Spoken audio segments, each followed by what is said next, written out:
Ashish, it's a pleasure to welcome you. Thank you.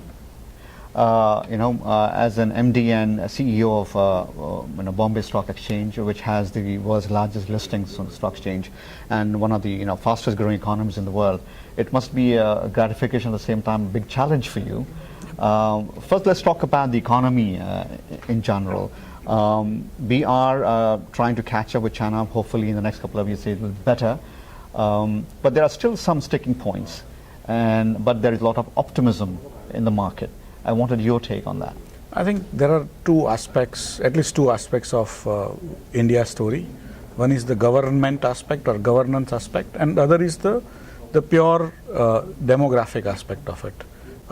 And so the government aspect or the governance aspect of it, India had several issues when the last election was fought in 2014, and there are three large planks on which the last election was fought, at least in my opinion, and one of them was corruption.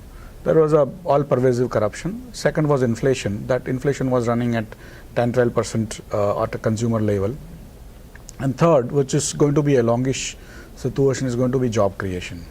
If you superimpose this with basically the new emerging technologies, you have a very potent combination of very young people, technology savvy, and that's where for me, if you are able to improve our governance, which this government is trying very, very well in some sense over last 1.5 years. The policy corruption, that is the natural resources allocation and things, they have now streamlined into an auction model.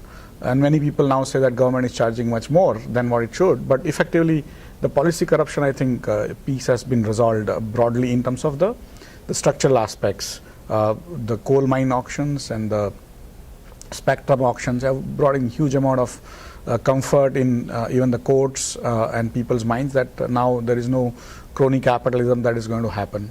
In terms of the procedural corruption, which is what every time you have government services or otherwise, you have to pay speed money and stuff. So that is being addressed through what we call automation of government services, including paying off subsidies into people's accounts. And over last 1 year, government has opened almost 150 million new bank accounts. Almost 99% or 99.9% of Indians now have at least one bank account in their house, which was not there. So they are now trying to actually put in subsidies through that framework. And so for me, you have handled the corruption portion on procedural and also on policy level.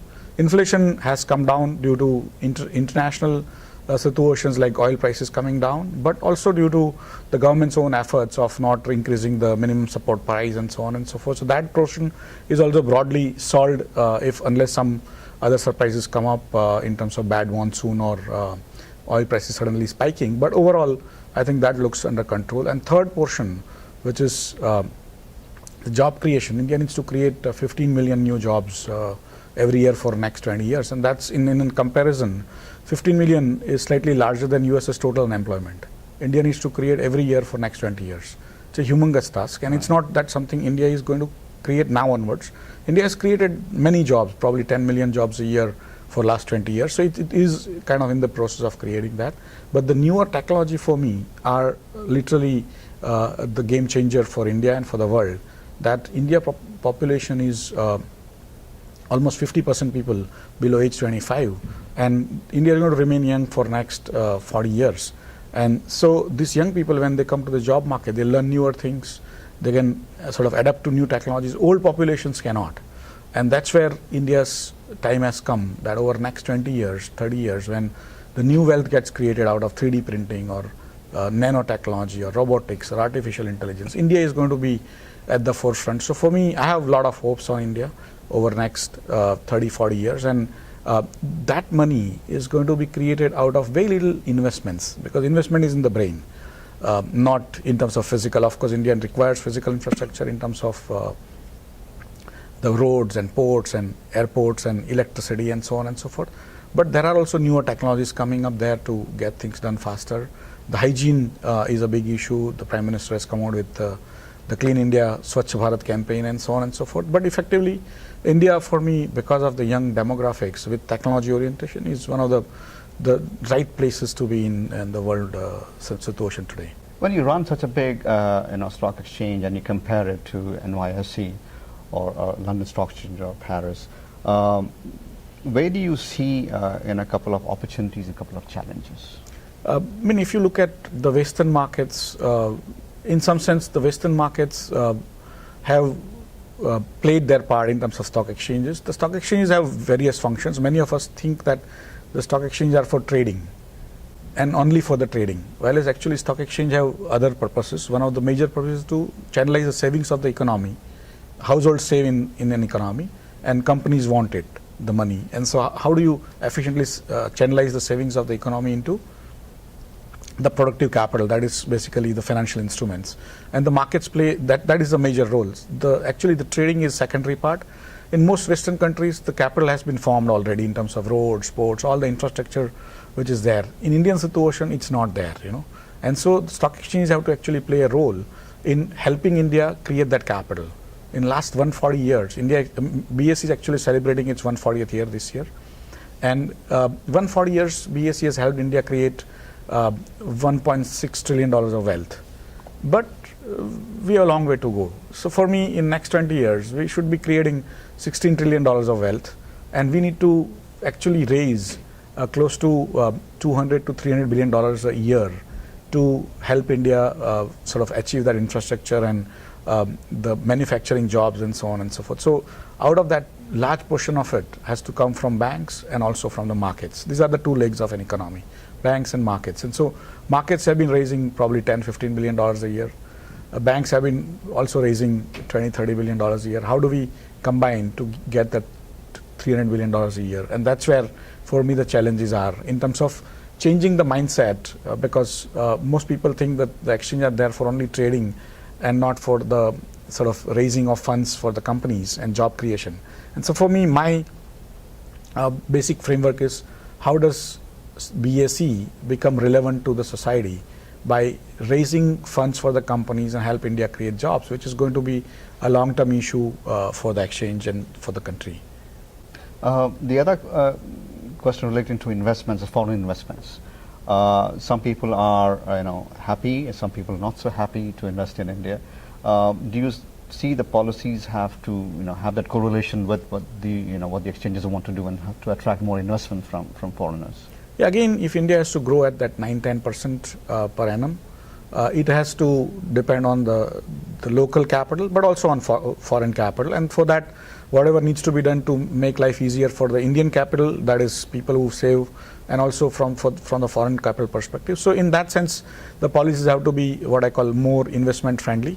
And slowly it is becoming over the last couple of years. Earlier, if you had to invest as a non-Indian, because many of you are NRIs, but if you are not NRIs and if you were not of Indian origin, if you have to invest in India, you have to only come through what we call institutional investor. There has to be a fund, and that fund would register with the regulator, and then that would be able to come into India. Last year onwards, anyone of any origin can invest in India by registering with their custodians, local custodians, not Indian custodians, and then they will do the back office work with the Indian authorities. And so a lot of simplification has happened.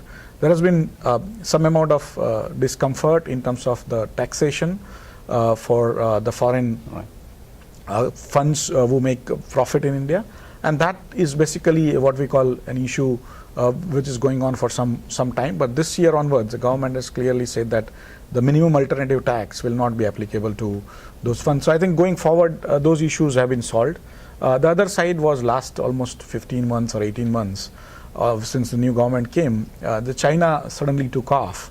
The index returned probably 130-140% in China vis-a-vis India's 20-30%, which is very, very big from the Western perspective. But China just took off, and China works differently. India is what I call a bottoms-up economy. China is a top-down, and so many people kind of putting money in China, which I'm sure they've now realized is not a great market to be in. But India is a very, very robust market in terms of the investor protection. India ranks 7th in the ease of doing business ranking worldwide, and it's ahead of US in fact in terms of the investor protection and so on and so forth. So effectively, Indian markets are very robust. Indian systems and processes. My exchange gives you a response time of 200 microseconds. If you place an order on BSE, it gives you a response saying that I got an order in less than 200 microseconds, which is in 1 second there are a million microseconds. So we give you a response at 1 by 5,000th of a second, and we can take up to 500,000 orders in a second. We are one of the largest markets of any type in the world in terms of financial assets, and so Indian markets are extremely robust, extremely automated, very investor friendly.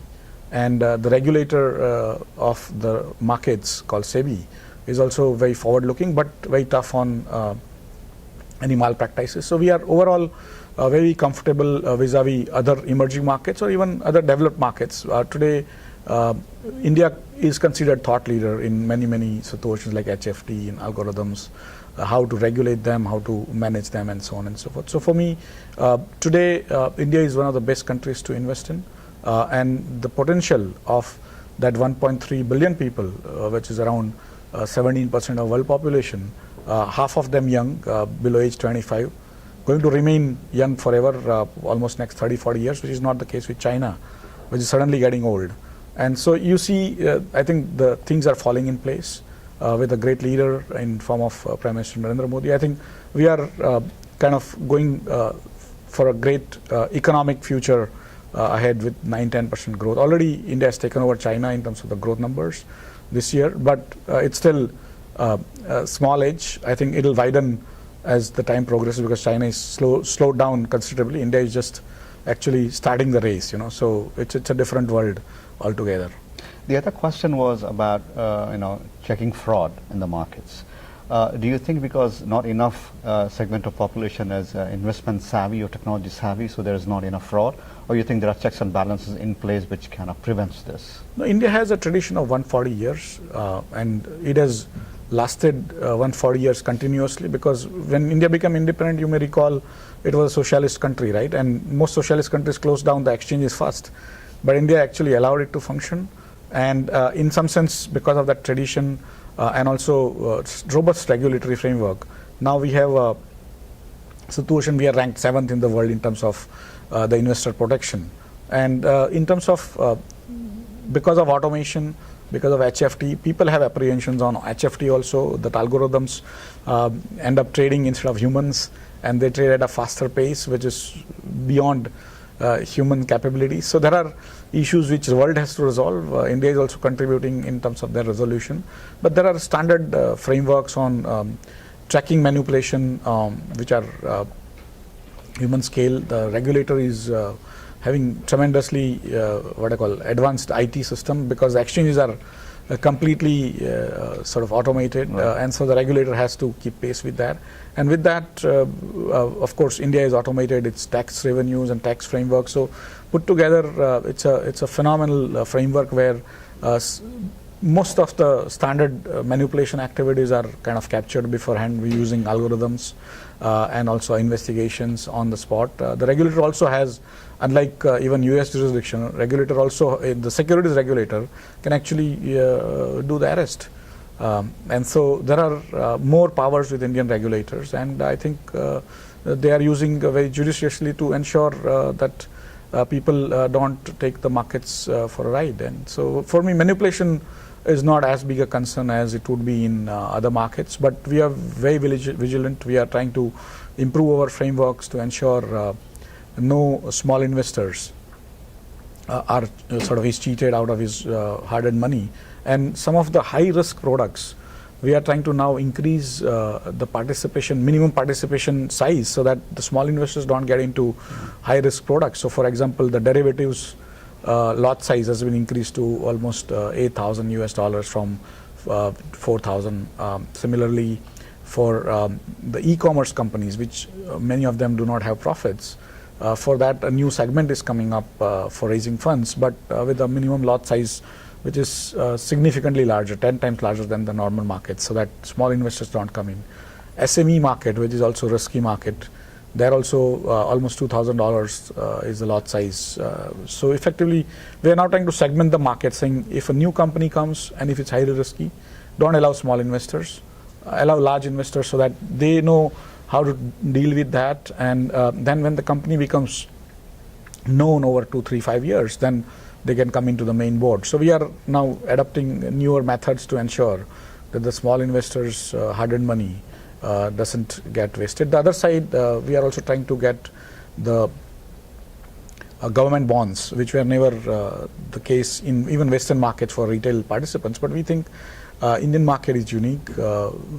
People want to invest in government bonds, and we are trying to work with the Reserve Bank of India and SEBI to bring sort of even IPOs of government bonds on the exchange platform and also the secondary market on the exchange platform. Usually in world markets, the government bond platforms are all institution oriented, which is true in India also because banks usually deal in that. But we are trying to now bring the retail participation because it's the most risk-free asset in an economy is the government bonds. And people, why they don't invest in stock markets is because they are volatile, because they are basically, that's a partnership. In government bonds, you know their money is going to come back, and if you are able to bring in people from, today we have around 28 million users registered with BSE, which is around 2% of India's population. We need to take it to 25-30%, and that will come if we are able to bring the risk-free products. Risky products are equity, riskier products are derivatives. Risk-free is what we need. All right. On that note, actually, thank you so much for giving your time. Really appreciate you coming down talking to us. Thank you.